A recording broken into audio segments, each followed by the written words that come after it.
지금 이것은 하나님의 교회에서 실제적으로 사용하고 있는 부분들을 다운받아서 여러분들에게 소개시켜 드렸습니다. 자, 그런데 여러분들이 하나님 교회 전도자가 여러분들에게 이런 식으로 설명을 하면 여러분들 뭐라고 이야기하면 될까요?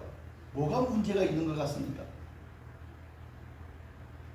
뭐가 가장 큰 문제일 것 같습니까? 사실은요, 잘 모릅니다. 아닌 것 같기도 하고 아닌 것 같기도 하고 그렇습니다.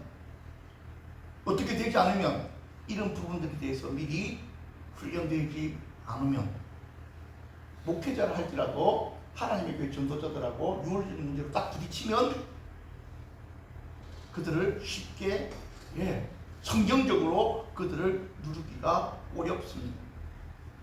그래서 오늘 여러분들이 제가 드리는 강의들을 여러분들이 좀 깊이 잘 들으시기를 바랍니다.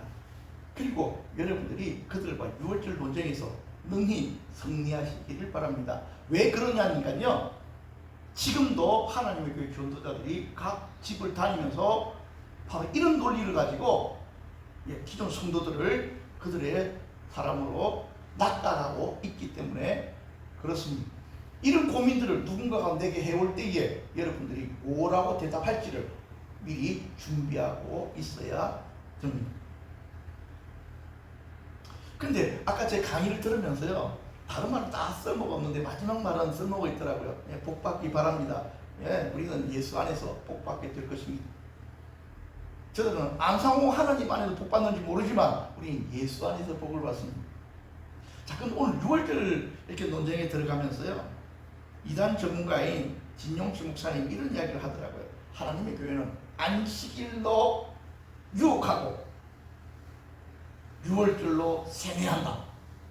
6월절에다 반복적으로 인간이 바뀌고,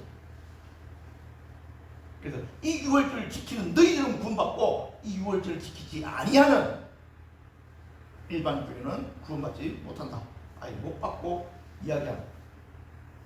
그렇기 때문에 사실은 이 하나님의 교회 사람들이 이야기하는 논리는 그대로 아까 우리가 봤던 그대로 설명을 해드리게. 일단 그들이 이야기하는 조금 한 번 더 요약해서 정리 한번 해보십시다.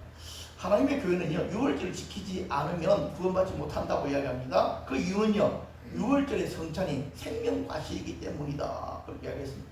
이 생명과실에 대해서는 창세기 3장 22절 말씀하고 있죠. 그런데 이 예수님의 피와 살을 먹어야 영생을 얻는다는 말씀은 요한복음 6장 53절 예수께서 이르시되 내가 진실로 진실로 너희에게 이르노니 인자의 살을 먹지 아니하고 인자의 피를 마시지 아니하면 너희 속에 생명이 없느니라는 말씀과 무엇을 연결시켜 버렸습니까? 6월절의 어린 양과 딱 이렇게 연결을 시켜놨습니다. 어떤 부분은 맞습니다. 그러나 어떤 부분은 아닙니다. 그건 나중에 이렇게 설명을 해드리게 될 것입니다. 어찌 되어졌든지 6월절 어린 양의 살과 피를 먹는 것이 영생을 얻는 것이다. 이렇게 설명합니다. 두 번째는요, 6월절 성찬은 반드시 1월 14일 저녁에 해야 한다. 그랬습니다. 왜 1월 14일이냐면 이것이 무교절의 첫날, 곧 6월절을 잡는 양, 바로 요 날이기 때문에 그렇습니다. 6월절의 어린 양의 피로 재앙을 피하는 날에 성찬을 해야 하고, 일반 교회가 아무 달이나 행하는 성찬은 잘못된 것이다. 이렇게 이야기합니다.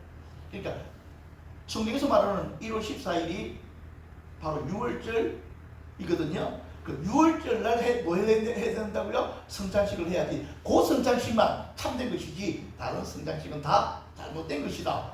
이렇게 설명을 한 것입니다. 6월절이 새 언약이다. 이렇게 이야기합니다.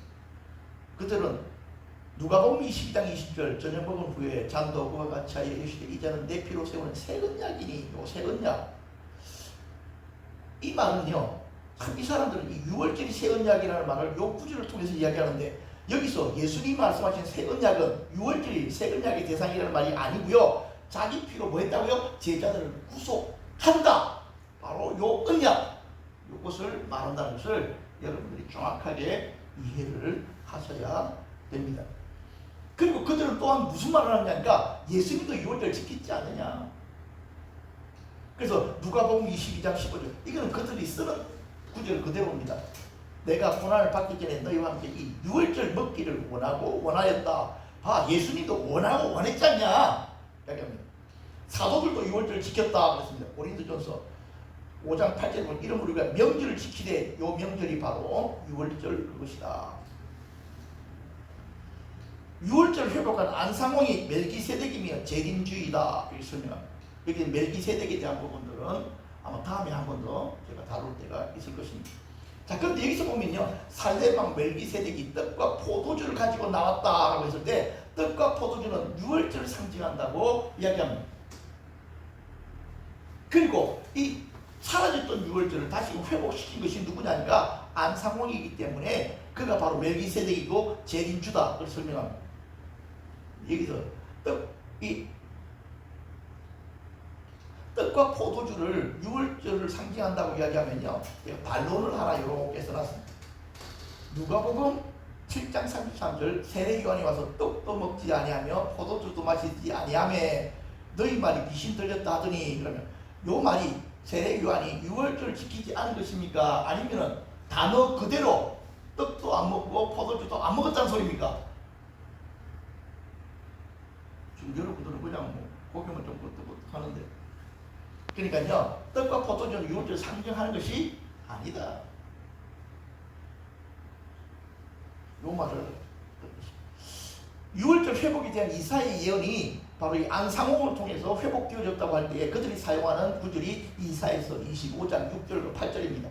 만군의 여호와께서 이 산에서 만민을 위하여 기름진 것과 오래 저장하였던 포도주로 연회를 베푸시리니, 여기 오래 저장하였던 포도주, 숨겨졌던 포도주를 회복시킨 그것이 바로, 그러니까 그런 말이에요. 예수님 시대 이후로 뭐가 사라졌다고요? 유월절과, 그쵸? 유월절의 어떤 균이들이 사라졌는데 그것을 다 지금 누가 회복시켰다고요? 안상홍이가 회복시켰다는 것입니다. 그렇기 때문에 바로 이렇게 마지막 날에 그런 일들이 나타남으로 말미암아 구원자임을 증명되어졌다 그렇게 설명합니다. 그리고 그들은요, 좀 역사적으로 또 이제 시기를 거는 게, 유월절은 325년 니케아 회의에서 폐지되었다. 여러분들 안식일 할 때도 니케아 회의 나왔죠, 그렇죠? 얘들 니케아 회의 되게 좋아합니다. 유월절 반정을 들어가 보겠습니다. 하나님의 교회하고요, 이것을 이제 비교해가지고 우리가 살펴봐야 될 것이 있는데요. 그 이름 보면 유월절, 그들은 유월절 만찬이라고 이야기하고요, 우리는 성만찬 주의 만찬. 언제 해야 되느냐? 니산월 1월 4일날, 14일날 그들은 꼭 이때 해야 된다 그럽니다. 우리는 아무 날이나 한다. 유월절을 지켜야 구원을 받는다. 유월절 우리는 기념하는 것이다. 초대교회는 유월절을 지켰다. 우리는 안 지켰다. 325년 니케아 종교회의 때 폐지되었다. 우리는 폐지된 것이 아니다. 이걸 가지고 지금 비교해서 그대로 설명을 해 들어가게 될 것입니다. 유월절 만찬이냐 성만찬이냐 이 이름을 가지고 이름을 하면요, 놀랍게도 말입니다. 여러분, 이 고린도전서 11장 23절에서 25절에 보면 내가 너에게 전한 것은 주께 받은 것이니 곧 예수께서 잡히시던 밤에 떡을 가지사 축사하시고 떼어이시되 쭉 나오는 이것은요, 이 성만찬이잖아요. 여기 보면요, 고린도전서 11장 20절에 주의 만찬이라는 말로 정확하게 설명을 해놨습니다. 그러니까 유월절 만찬이라는 말은 없고 어떤 만찬이 있다고요? 주의 만찬은 있다는 것입니다. 그래서 유월절 만찬이라는 단어를 쓰면 안 된다. 어떤 단어를 써야 된다? 주의 만찬 또는 성만찬이라는 단어를 써야 된다. 두 번째로는요, 예수님이 성만찬을 행한 날이 유월절 날인가? 이거 잘 보셔야 돼요. 하나님의 교회는 말입니다, 예수님의 만찬이 유월절날 있었다라고 믿습니다. 그리고 그렇게 이야기합니다. 아까 격전에 나왔을 때도 그 이야기 계속 하잖아요, 그렇죠? 유월절 1월 14일 날이 유월절 날이거든요. 그날 성만찬을 했다고 하고 자기들도 그날 하는 것입니다. 근데 여러분, 자 한번 보십시다. 요한복음을 보면요, 요한복음은 다른 복음서와는 달리 날짜가 정확하게 이렇게 지적이 되어져 있어요.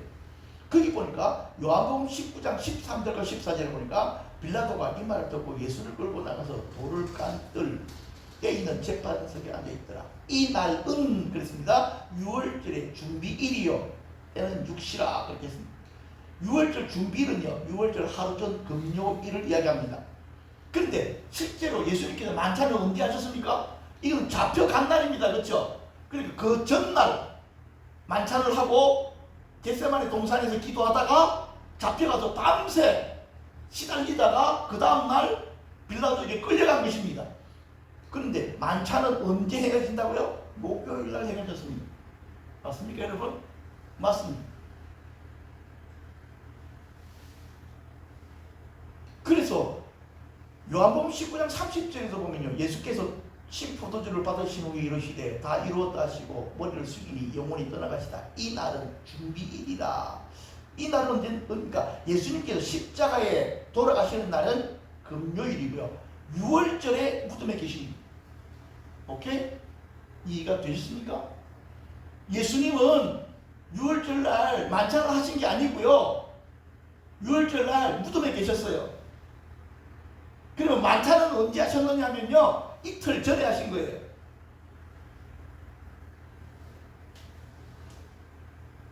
왜 그러셨느냐니까요, 예수님께서는 자기가 죽어서 유월절날 무덤에 계실 줄로 알고 미리 제자들과 함께 성만찬을 하신 거예요. 이 사실들을 하나님의 교회 사람들에게 이야기하고서 요한복음 찾아가 읽으라면요, 걔들이 충격받기 시작한다고요. 아닌데? 6월절날 예수님이 드셨는데 6월절 아니야. 너희들이 속았어.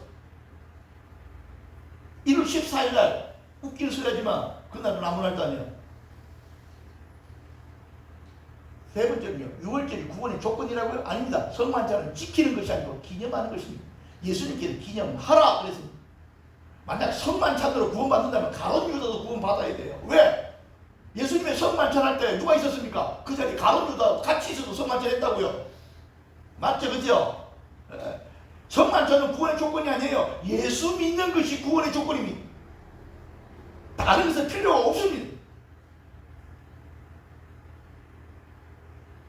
그 사람들은 이런 질문들에 대해 대답 못합니다.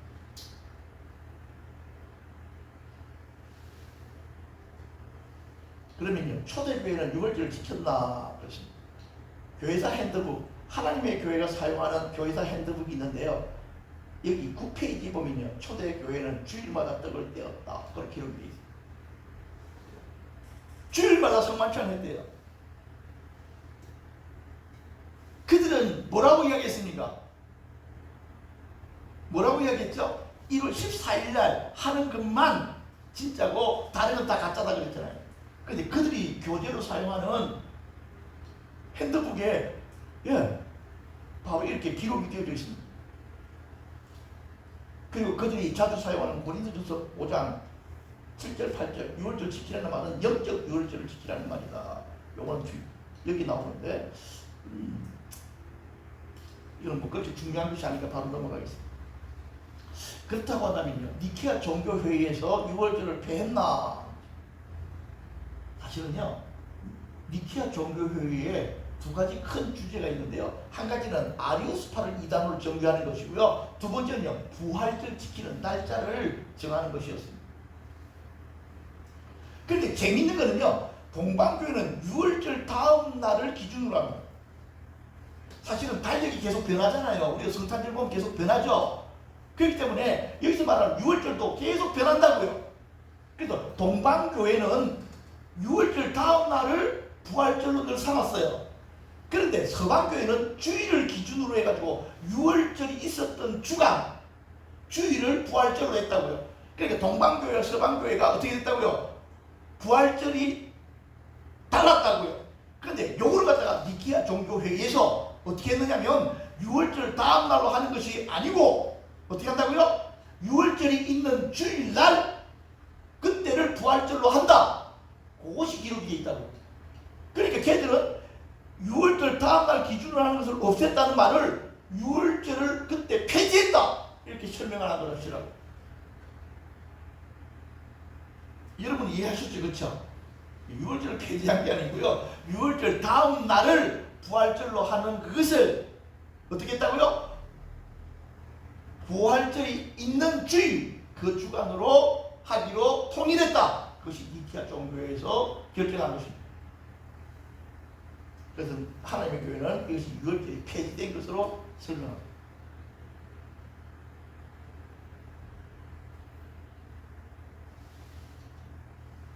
결론. 이단에 대한 이야기들, 그런 가르침들은 길게 설명하면 여러분들 머리만 아파요. 근데 제가 여러분들하고 이런 이야기를 하면 저도 별 재미도 없고 여러분 재미도 없잖아요. 만약 이 자리에 하나님의 교인들이 가득 앉아 있다고 한다면 저는 강의가 신났을 거고요. 그 사람들 눈에는 레이저가 나왔을 것입니다. 여러분들 당연히 진리 아닌 것을 배우니까 별 은혜도 안 돼. 오, 저거 별건 아닌데. 여러분들은 하나님의 교인이 아니니까 그런 거예요. 하나님 교회 교인이라면 내가 지금 이런 이야기할 때 여러분 눈에서는 레이저가 나와서 나를 태워 죽이려고 할 거예요. 그래야 저도 전투력이 확 올라가지고 막 신나게 할 텐데. 자, 근데 보십시오. 6월절은요, 예수님의 구원을 설명한 예표적 사건이죠. 맞습니까, 여러분? 맞습니다. 예수님께서 어떻게 죽으실 것에 대한 예표적인 사건입니다. 영적 6월절은요, 우리가 예수 믿고 구원받는 날입니다. 여러분들이 저한테, 목사님, 6월절이 언제입니까? 내가 예수 믿고 구원받는 거예요. 맞죠, 그렇죠? 저 개인적으로는. 그러니까 교회적으로 6월절이 언제냐? 그러면 성찬하는 날이 6월절이에요, 우리한테. 오케이? 이 부분을 여러분들이 그냥 마음속으로 이렇게 잘 그려놓으시기를 바랍니다. 이단들은요, 자기들의 논리대로 이야기를 설명을 쭉 할 때 들어보면요, 별로 하자를 잡을 데가 없어요. 왜? 논리적으로 별 문제가 없어. 그냥 이렇게 하나하나 정확하게 체크해가지고 하기에는 개인적으로 준비하기가 너무나도 어렵다, 힘들다. 그러나 이렇게 딱 준비가 되어 있는 사람들이 그 사람들하고 딱 만나면요, 여러분들은 하나님의 교회 사람들하고 6월절 이야기할 때는요, 뭘 펴야 된다고요? 요한복음을 딱 펴놓고, 왜? 차곡차곡 그들과 이야기를 해나가면 그들은 할 말이 없다. 이것은요, 전도자들 뿐만 아니고 전도자를 가르치는 사람이 와도 안 됩니다. 그래서 여러분들이 사실은 이것을 몇몇 사람들이 정말 깊이 연구하고 준비한 거예요. 이게 오랜 세월을 그들을 깨기 위해서. 문제는요, 그들의 전략은 하나도 바뀌지 않았습니다. 아까도 봤잖아요, 인터넷에 올려놓은. 그리고 바로 그 건물에 많은 사람들이 낚여서 들어가고 있다. 그들을 끌어줄 수 있고 그들을 배울 수 있는 것. 그러니까 성경으로 그들과 이야기해야 되잖아요. 성경 딱 펴놓고 차곡차곡 짚어 들어가면 그들은 더 이상 할 말이 없다. 요 원리들을 여러분들이 잘 이해하셨으면 좋겠습니다. 그래서 계속 수요일날 계속 다른 복음들에 대해서 이야기를 하는 것은요, 지금 만약 코로나가 진정되어지면요, 이단들이 난리를 떨 것입니다. 미리 우리들이 이런 진리들로 우리 자신들을 뭐해야 된다? 무장되어져 있어야 됩니다.